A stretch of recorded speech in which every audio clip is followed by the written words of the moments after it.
खुलुमबाय। आंनि मुङा निताराम नार्जारी। आङो मथामबे सार्केलनि सिङाव थानाय थिमिजरा मण्डली NLC निफ्राय बे गस्पेल दि इसलारि इउट्यूब चेनेलनिफ्राय नोंथांमोन बयखौबो आंनि गोसो गोरबो जिउजों खुलुमनाय जासियो। खुलुमबाय।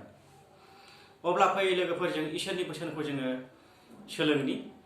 जोङो दसे सम जोङो गावनि साननायफोरखौ गारनानै गावनि साहा खोला साननायफोरखौ जोङो दसेनि थाखाय जों बावगारनानैब्लाबो जों इसोरनि बोसोनखौ जोङो सुंद'यै जोङो सोलोंनि।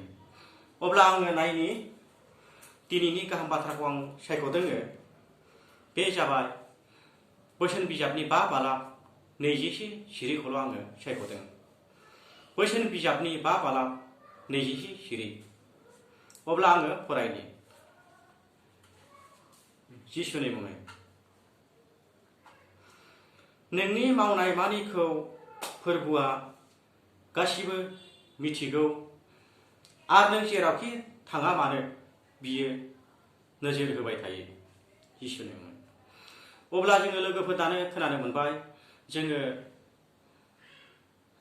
जेरावखि थाया मानो फोरबुआ जोंखौ नुजोबो। जेरावखि थाया मानो बियो जोंखौ दिथा होयो। जों इसोरनि नोजोराव जोङो खारखोमानो हाया। आरो जोङो जोंनि पाप मावनायफोरखौबो जोङो बिनि सिगाङाव जोङो दोनखोमानो हाया। आंनि अनजाग्रा आरो अनजालि लोगोफोर, दिनै जोंनि मावनाय मानिफोरखौ बियो मिथिजोबगौ। जोंनि गोसोनि साननायफोरखौ बियो मोनथिजोबगौ। जों जेरावखि थाङा मानो, जों जायखि जिखि खामानि मावा मानो, जायखि जिखि जोङो रायलाया मानो, बियो गासैयावबो बियो मोनथिजोबगौ। आंनि अनजालु आरो अनजालिफोर, बेनिखायनो जों इसोरखौ जोङो नंगौथारै जोङो खुलुमनांगोन। जोङो इसोरखौ जोङो नंथारगौयै जोङो बेखौ जोङो बावालासे जोङो इसोरखौ जों नंगौबै जोङो खुलुमनांगोन। आंनि अनजालु आरो अनजालि लोगोफोर, बेनिखायनो दे जोङो इसोरनि सिगाङाव जोङो पाप लानानै जोङो मावखोमानो हाया। जों इसोरनि सिगाङाव जोङो पाप लानानै जोङो थाखोमानो जों हाया। बेनिखायनो जों इसोरा जोंखौ गासैयावबो नुजोबो। जोंनि मावनाय दांनाय, जानाय लोंनाय, थाबायनाय, हाबा हुखा जेरावखि थाङा मानो दिनै फोरबोआ जोंखौ दिथा होयो। बेनिखायनो आंनि लोगोफोर, आंनि अनजालु आरो अनजालि लोगोफोर, दे जोङो इसोरखौ जों दाव खालामदिनि। जोङो साननि आं इसोरनि नोजोराव आङो थाखोमानो हाखाया।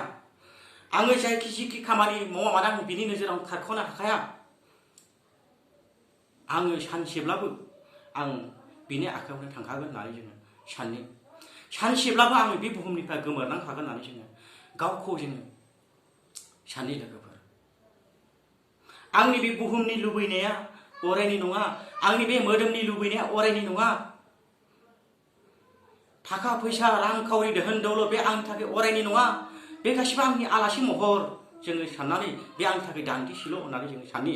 आंनि मोदोमनि गोजोननायखौ जुदि गोजोननाय होदोंब्ला, आंनि मोदोमनि गोजोननायखौ जुदि आं नागिरबायदोंब्ला बे आंनि थाखाय दान्दिसेल' होननानै जों साननानै जोङो इसोरखौनो जोङो बयनिफ्राय सिगां जोङो नायगिरनि। बयनिफ्राय सिगां जों नायगिरनि। मानोना जों इसोरनि नोजोराव जोङो थाखोमानो हाया। इसोरा गासैयावबो जोंखौ नुजोबो।